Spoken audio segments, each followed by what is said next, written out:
For May. I found that my landlord had got a letter from the Count, directing him to secure the best place on the coach for me.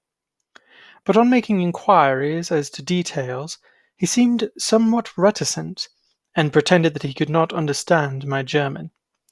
This could not be true, because up to then he had understood it perfectly. At least he answered my questions exactly as if he did. He and his wife, the old lady who had received me, looked at each other in a frightened sort of way.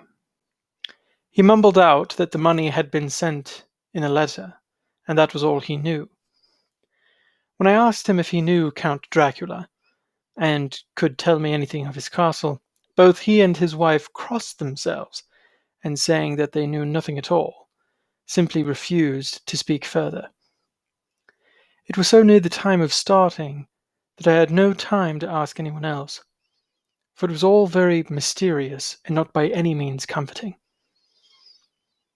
Just before I was leaving, the old lady came up to my room and said in a hysterical way, "Must you go? Oh, young Herr, must you go?" She was in such an excited state that she seemed to have lost her grip of what German she knew and mixed it all up with some other language which I did not know at all. I was just able to follow her by asking many questions.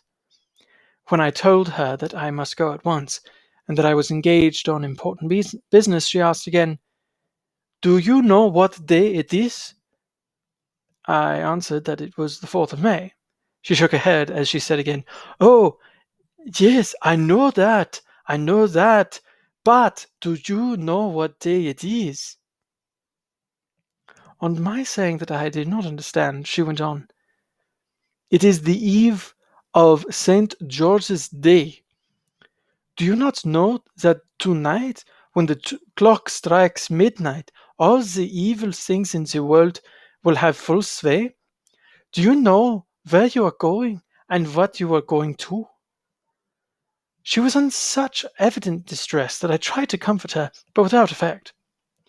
Finally, she went down on her knees and implored me not to go, at least to wait a day or two before starting. It was all very ridiculous, but I did not feel comfortable.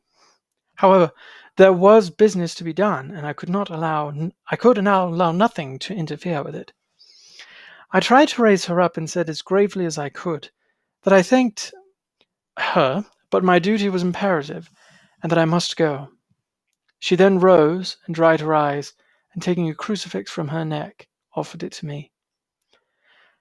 I do not know what to do, for as an English churchman, I have been taught to regard such things as in some measure idolatrous, and yet it seems so ungracious to refuse an old lady meeting so well, and in such a state of mind. She saw, I suppose, the doubt in my face, for she put the rosary round my neck and said, "For your mother's sake," and went out of the room. I'm writing up this part of the diary whilst I'm waiting for the coach, which is, of course, late, and the crucifix is still round my neck.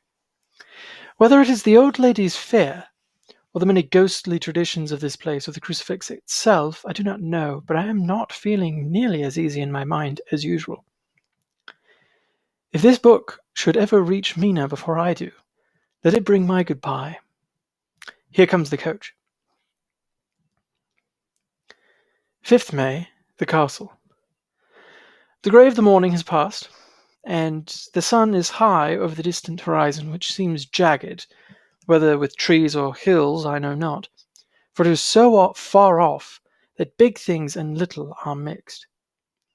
I am not sleepy, and as I am not to be called till I awake, naturally I write till sleep comes.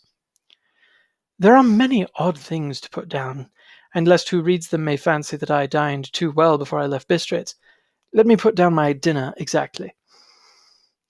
I dined on what they called robber steak, bits of bacon, onion, and beef seasoned with red pepper, and strung on sticks, and roasted over the fire in simple style of the London cat's meat.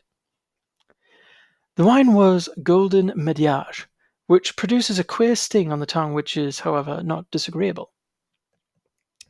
I'd only